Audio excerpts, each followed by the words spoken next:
شمشیر بے نیام۔ حضرت خالد بن ولید رضی اللہ تعالیٰ عنہ کی داستان شجاعت۔ عنایت اللہ التمش۔ پیش لفظ شمشیر بے نیام کی پہلی جلد پیش خدمت ہے، دوسری جلد میں یہ ایمان افروز داستان مکمل ہوتی ہے۔ خالد ابن ولید رضی اللہ تعالیٰ عنہ اسلام کی وہ شمشیر تھے جو کفر کے خلاف ہمیشہ بے نیام رہی۔ خالد ابن ولید رضی اللہ تعالیٰ عنہ کو رسول کریم صلی اللہ علیہ وسلم نے اللہ کی تلوار سیف اللہ کا خطاب عطا فرمایا تھا۔ خالد رضی اللہ تعالیٰ عنہ ان اولین سپہ سالاروں میں سے تھے جنہوں نے نور اسلام کو مدینہ منورہ سے دور دور تک پہنچا دیا تھا۔ تاریخ اسلام ہی نہیں، عالمی جنگوں کی تاریخ خالد ابن ولید کو چند ایک عظیم جرنیلوں میں شمار کرتی ہے۔ فن حرب و ضرب کے ماہرین اور مبصر آج بھی خالد رضی اللہ تعالیٰ عنہ کی جنگی چالوں، میدان جنگ میں ان کی قیادت اور عسکری فہم و فراست کے حوالے دیتے ہیں۔ ہر میدان جنگ میں مسلمانوں کی تعداد کم رہی ہے، کفار کی تعداد کہیں دگنی تھی، کہیں سہ گنا، اور یرموک کے میدان میں قیصر روم کی فوج اور اس کے اتحادیوں کی تعداد 1,60,000 تھی۔ اس کے مقابلے میں مسلمانوں کی تعداد 40,000 کے لگ بھگ تھی۔ دشمن کی فوج کا محاذ 12 میل لمبا تھا اور اس میں کہیں بھی شگاف نہیں تھا۔ اس کے مقابلے میں مسلمانوں نے دشمن کے محاذ کے پھیلاؤ کو دیکھ کر اپنا محاذ 11 میل پھیلا دیا تھا اور دستوں کے درمیان وسیع شگاف تھے۔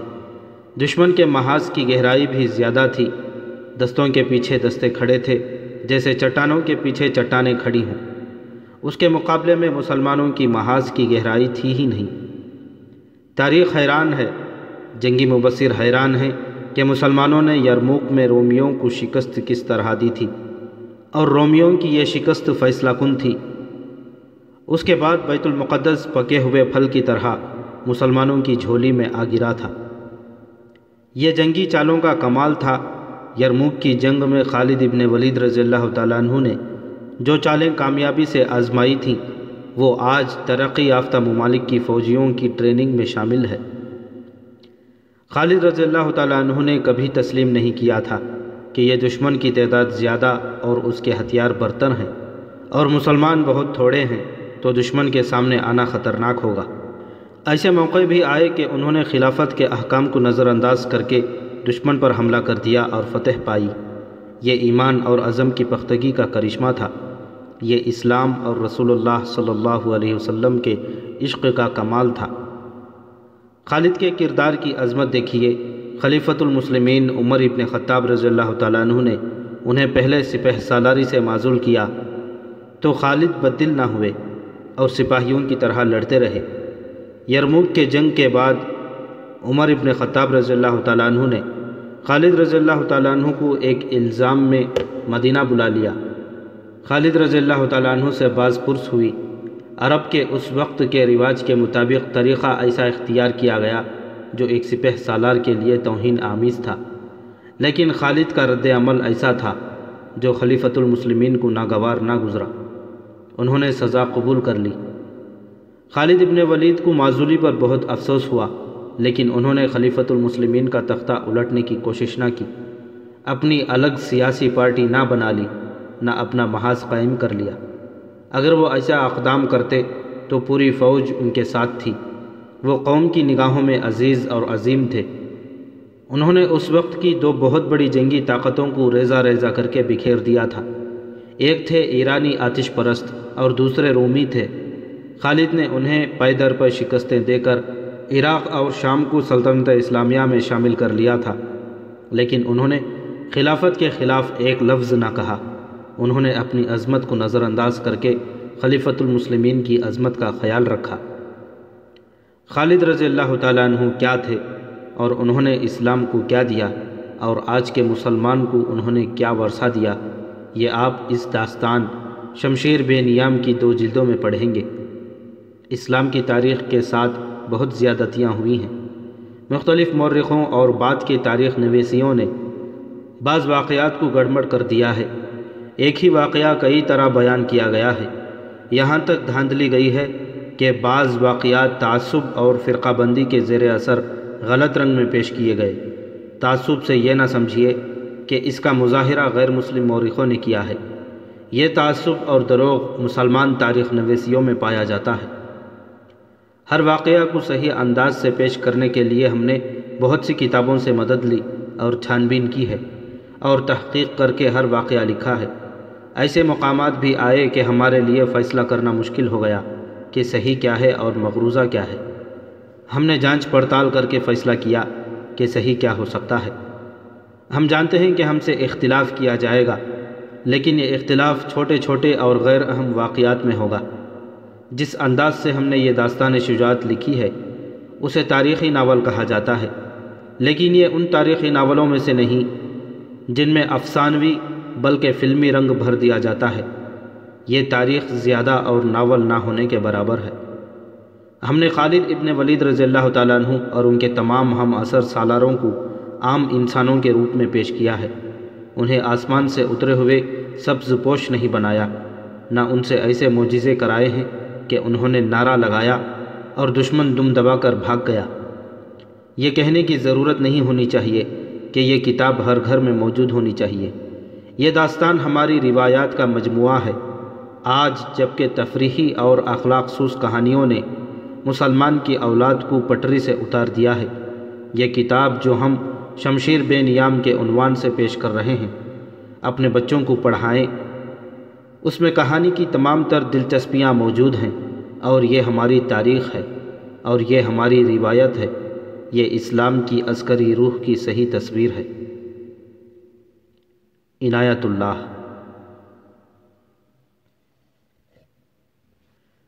وہ مسافر عرب کے صحرا میں اکیلا چلا جا رہا تھا۔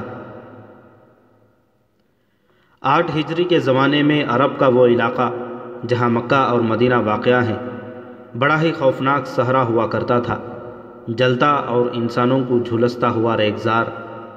ایک تو صحرا کی اپنی صعوبتیں تھیں، دوسرا خطرہ رہزنوں کا تھا۔ مسافر قافلوں کی صورت میں سفر کیا کرتے تھے، لیکن یہ مسافر اکیلا جا رہا تھا۔ وہ اعلیٰ نسل کے جنگی گھوڑے پر سوار تھا، اس کی زرہ گھوڑے کی زین کے ساتھ بندھی ہوئی تھی، اس کی کمر سے تلوار لٹک رہی تھی، اس کے ہاتھ میں برچھی تھی۔ اس زمانے میں مردوں کے قد دراز، سینے چوڑے اور جسم گھٹے ہوئے ہوتے تھے۔ یہ اکیلا مسافر بھی انہی مردوں میں سے تھا، لیکن وہ جس انداز سے گھوڑے کی پیٹھ پر بیٹھا تھا اس سے پتہ چلتا تھا کہ وہ شہ سوار ہے اور وہ کوئی معمولی آدمی نہیں۔ اس کے چہرے پر خوف کا ہلکا سا بھی تاثر نہیں تھا کہ رہزن اسے لوٹ لیں گے، اس سے اتنی اچھی نسل کا گھوڑا چھین لیں گے اور اسے پیدل سفر کرنا پڑے گا۔ لیکن اس کے چہرے پر جو تاثر تھا وہ قدرتی نہیں تھا۔ وہ کچھ سوچ رہا تھا، یادوں سے دل بہلا رہا تھا، یا کچھ یادوں کو ذہن میں دفن کرنے کی کوشش کر رہا تھا۔ آگے ایک گھاٹی آ گئی، گھوڑا چڑھتا چلا گیا۔ خاصی بلندی پر جا کر زمین ہموار ہوئی۔ سوار نے گھوڑا روک کر اسے گھمایا اور رکابوں پر کھڑے ہو کر پیچھے دیکھا۔ اسے مکہ نظر نہ آیا، مکہ افق کے نیچے چلا گیا تھا۔ ابو سلیمان، اسے جیسے آواز سنائی دی ہو، اب پیچھے نہ دیکھو، مکہ کو ذہن سے اتار دو، تم مرد میدان ہو، اپنے آپ کو 2 حصوں میں نہ کٹنے دو، اپنے فیصلے پر قائم رہو، تمہاری منزل مدینہ ہے۔ اس نے مکہ کی سمت سے نگاہیں ہٹا لی، گھوڑے کا رخ مدینے کی طرف کیا اور باغ کو ہلکا سا جھٹکا دیا۔ گھوڑا اپنے سوار کے اشارے سمجھتا تھا اور چل پڑا۔ سوار کی عمر 43 برس تھی، لیکن وہ اپنی عمر سے جوان لگتا تھا۔ سلیمان اس کے بیٹے کا نام تھا، اس کے باپ کا نام الولید تھا، لیکن سوار نے خالد بن ولید کے بجائے ابو سلیمان کہلانا زیادہ پسند کیا تھا۔ اسے معلوم نہ تھا کہ تاریخ اسے خالد بن ولید کے نام سے یاد رکھے گی اور یہ نام اسلام کی عسکری روایات اور جذبے کا دوسرا نام بن جائے گا۔ مگر 43 برس کی عمر میں جب خالد مدینے کی طرف جا رہا تھا، اس وقت وہ مسلمان نہیں تھا۔ چھوٹی چھوٹی جھڑپوں کے علاوہ وہ مسلمانوں کے خلاف 2 بڑی جنگیں، جنگ احد اور جنگ خندق لڑ چکا تھا۔ جب رسول اکرم صلی اللہ علیہ وسلم پر 610 عیسوی بروز سوموار پہلی وحی نازل ہوئی اس وقت خالد کی عمر 24 سال تھی۔ اس وقت تک وہ اپنے قبیلے بنو مخزوم کی عسکری قوت کا قائد بن چکا تھا۔ بنو مخزوم کا شمار قریش کے چند ایک معزز خاندانوں میں ہوتا تھا۔ قریش کے عسکری امور اسی خاندان کے سپرد تھے۔ قریش خالد کے باپ الولید کے احکام اور فیصلے مانتے تھے۔ 24 برس کی عمر میں یہ حیثیت خالد کو بھی حاصل ہو گئی تھی، مگر اس حیثیت کو ٹھکرا کر خالد ابو سلیمان مدینہ کو جا رہا تھا۔ کبھی وہ محسوس کرتا جیسے اس کی ذات سے کوئی قوت اسے پیچھے کو گھسیٹ رہی ہو۔ جب وہ اس قوت کے اثر کو محسوس کرتا تو اس کی گردن پیچھے کو مڑ جاتی، لیکن اس کی اپنی ذات سے ایک آواز اٹھتی، آگے دیکھ خالد، تو ولید کا بیٹا تو ہے لیکن وہ مر گیا ہے، اب تو سلیمان کا باپ ہے، وہ زندہ ہے۔ اس کے ذہن میں دو نام اٹک گئے، محمد رسول اللہ صلی اللہ علیہ وسلم جو ایک نیا دین لائے تھے، اور الولید جو خالد کا باپ، اور محمد اور آپ صلی اللہ علیہ وسلم کے نئے دین کا بہت بڑا دشمن تھا۔ باپ یہ دشمنی ورثے کے طور پر خالد کے حوالے کر کے دنیا سے اٹھ گیا تھا۔ خالد کے گھوڑے نے پانی کی مشک میں اپنے آپ ہی رخ بدل دیا تھا۔ خالد نے ادھر دیکھا، اسے گول دائرے میں کھجوروں کے درخت اور صحرا کے جھاڑی نما درخت نظر آئے۔ گھوڑا ادھر ہی جا رہا تھا۔ نخلستان میں داخل ہو کر خالد گھوڑے سے کود گیا۔ امامہ اتار کر وہ پانی کے کنارے دو زانو ہو گیا۔ اس نے پانی چلو بھر بھر کر اپنے سر پر ڈالا اور دو چار چھینٹے منہ پر پھینکے۔ اس کا گھوڑا پانی پی رہا تھا۔ خالد نے اس چشمے سے پانی پیا جو صرف انسانوں کے استعمال کے لیے تھا۔ یہ چھوٹا سا ایک جنگل تھا۔ خالد نے گھوڑے کی زین اتار دی اور زین کے ساتھ بندھی ہوئی چھوٹی سی ایک دری کھول کر جھاڑی نما درختوں کے جھنڈ تلے بچھائی اور لیٹ گیا۔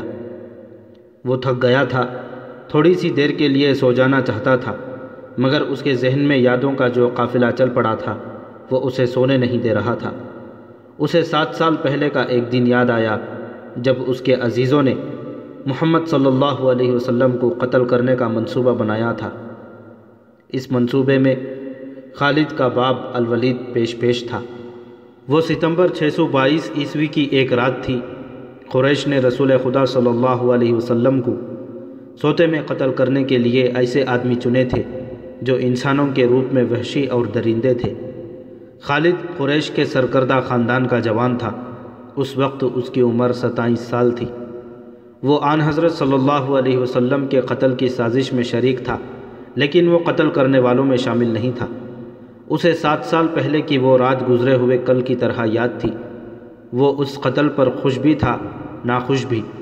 خوش اس لیے کہ اس کے اپنے قبیلے کے ہی ایک آدمی نے اس کے مذہب کو جو بت پرستی تھی باطل کہہ دیا اور اپنے آپ کو خدا کا پیغمبر کہہ دیا تھا۔ ایسے دشمن کے قتل پر خوش ہونا فطری بات تھی، اور وہ ناخوش اس لیے تھا کہ وہ اپنے دشمن کو للکار کر آمنے سامنے کی لڑائی لڑنے کا قائل تھا۔ اس نے سوئے ہوئے دشمن کو قتل کرنے کی کبھی سوچی ہی نہیں تھی۔ بہرحال اس نے اس سازش کی مخالفت نہیں کی، لیکن قتل کی رات جب قاتل رسول خدا صلی اللہ علیہ وسلم کو مقررہ وقت پر قتل کرنے گئے تو آپ صلی اللہ علیہ وسلم کا مکان خالی تھا۔ وہاں گھر کا سامان بھی نہیں تھا، نہ آپ صلی اللہ علیہ وسلم کا گھوڑا تھا، نہ اونٹنی۔ قریش اس امید پر سوئے ہوئے تھے کہ صبح انہیں خوشخبری ملے گی کہ ان کے مذہب کو جھٹلانے اور انہیں اپنے نئے مذہب کی طرف بلانے والا قتل ہو گیا ہے، مگر صبح وہ ایک دوسرے کو مایوسی کے عالم میں دیکھ رہے تھے۔ پھر وہ سرگوشیوں میں ایک دوسرے سے پوچھنے لگے، محمد کہاں گیا؟ رسول اکرم صلی اللہ علیہ وسلم قتل کے وقت سے بہت پہلے اپنے قتل کی سازش سے آگاہ ہو کر مکے سے یثرب یعنی مدینہ کو ہجرت کر گئے تھے۔ صبح تک آپ بہت دور نکل گئے تھے۔ آج 700 برسوں بعد خالد بھی مدینہ کی طرف جا رہا تھا، اور اس کے ذہن پر محمد صلی اللہ علیہ وسلم کا نام سوار تھا۔ اس نے جنگ احد میں اپنے دیوتا حبل اور دیوی عزا کے دشمن محمد صلی اللہ علیہ وسلم کو قتل کرنے کی بھرپور کوشش کی تھی، مگر آپ صلی اللہ علیہ وسلم زخمی حالت میں وہاں سے نکل گئے تھے۔ خالد کے ذہن سے یادیں پھوٹتی چلی آ رہی تھیں۔ ذہن پیچھے ہی پیچھے ہٹتے ہٹتے 16 برس دور جا رکا۔ 613 عیسوی کی ایک شام رسول کریم صلی اللہ علیہ وسلم نے قریش کے چند ایک سرکردہ افراد کو اپنے ہاں کھانے پر مدعو کیا تھا۔ کھانے کے بعد رسول کریم صلی اللہ علیہ وسلم نے اپنے مہمانوں سے کہا، اے بنی عبد المطلب، میں تمہارے سامنے جو تحفہ پیش کرنے لگا ہوں وہ عرب کا کوئی اور شخص پیش نہیں کر سکتا۔ اس کے لیے اللہ نے مجھے منتخب کیا ہے۔ مجھے اللہ نے حکم دیا ہے کہ تمہیں ایک ایسے مذہب کی طرف بلاؤں جو تمہاری دنیا کے ساتھ تمہاری عاقبت بھی آسودہ اور مسرور کر دے۔ اس طرح رسول اکرم صلی اللہ علیہ وسلم نے پہلی وحی کے نزول کے 3 سال بعد اپنے قریبی عزیزوں کو اسلام قبول کرنے کی دعوت دی۔ خالد اس محفل میں نہیں تھا، اس کا باپ مدعو تھا۔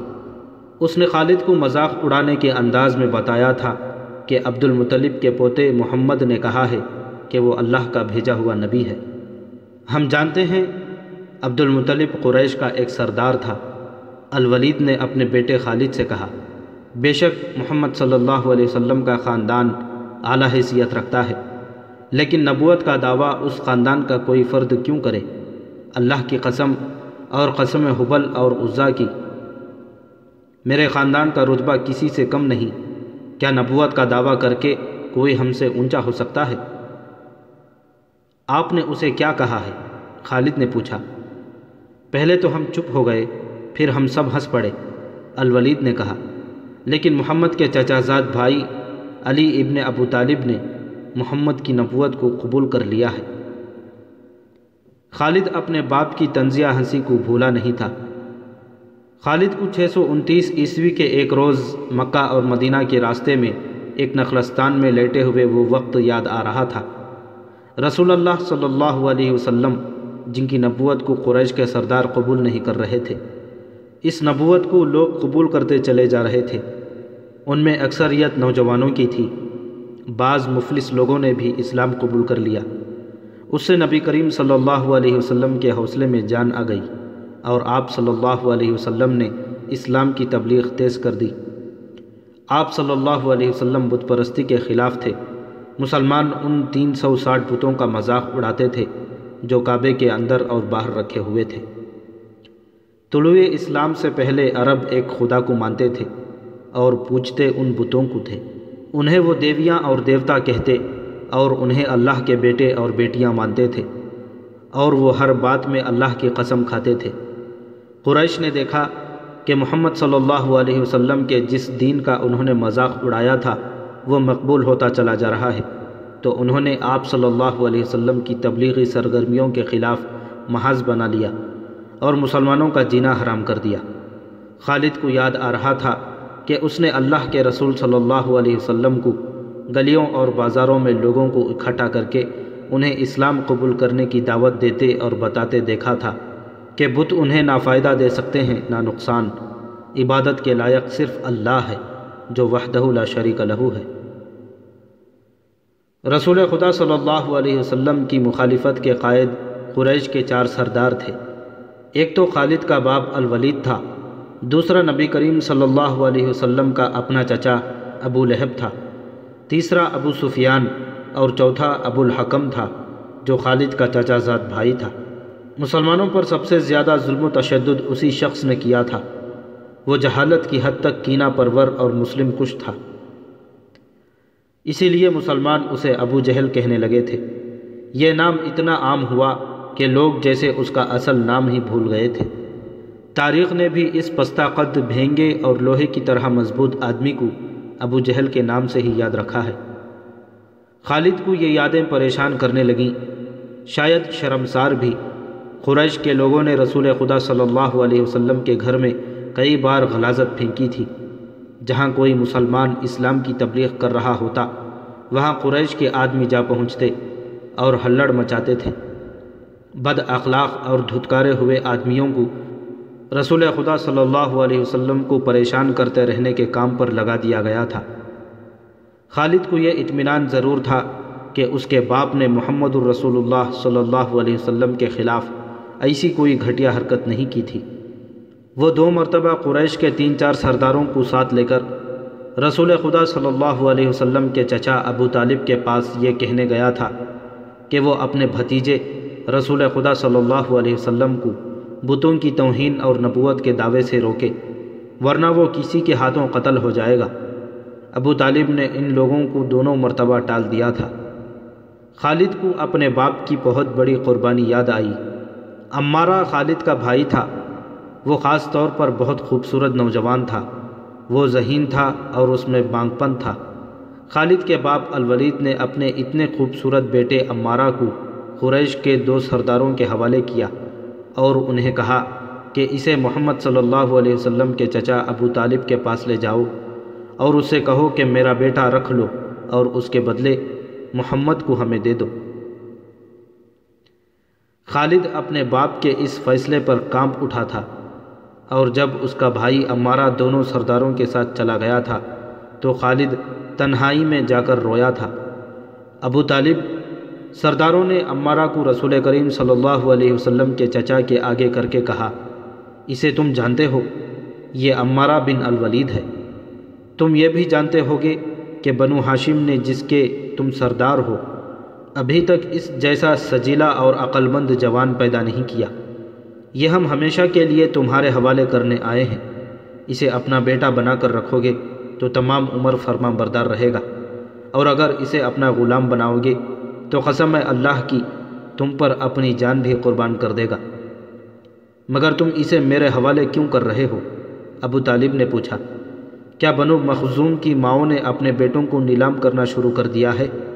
کہو اس کی کتنی قیمت چاہتے ہو؟ اس کے عوض ہمیں اپنا بھتیجا محمد دے دو صلی اللہ علیہ وسلم۔ قریش کے ایک سردار نے کہا، تمہارا یہ بھتیجا تمہاری رسوائی کا باعث بن گیا ہے۔ اس نے تمہارے آباء و اجداد کے مذہب کو رد کر کے نیا مذہب بنا لیا ہے۔ کیا تم دیکھ نہیں رہے کہ اس نے قبیلے میں آدمی کو آدمی کا دشمن بنا دیا ہے؟ تم میرے بھتیجے کو لے جا کر کیا کرو گے؟ قتل۔ قریش کے دوسرے سردار نے جواب دیا، ہم محمد کو قتل کریں گے۔ یہ بے انصافی نہیں ہوگی۔ تم دیکھ رہے ہو کہ ہم تمہارے بھتیجے کے بدلے تمہیں اپنا بیٹا دے رہے ہیں۔ یہ بہت بڑی بے انصافی ہوگی۔ ابو طالب نے کہا، تم میرے بھتیجے کو قتل کرو گے اور میں تمہارے بیٹے کو پالوں گا اور اس پر خرچ کروں گا اور اسے بہت اچھی زندگی دوں گا۔ تم میرے پاس کیسا انصاف لے کر آئے ہو؟ میں تمہیں عزت سے رخصت کرتا ہوں۔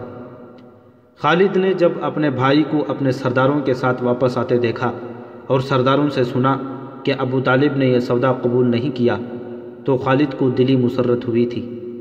محمد صلی اللہ علیہ وسلم کا تم نے کیا بگاڑ لیا تھا ابو سلیمان؟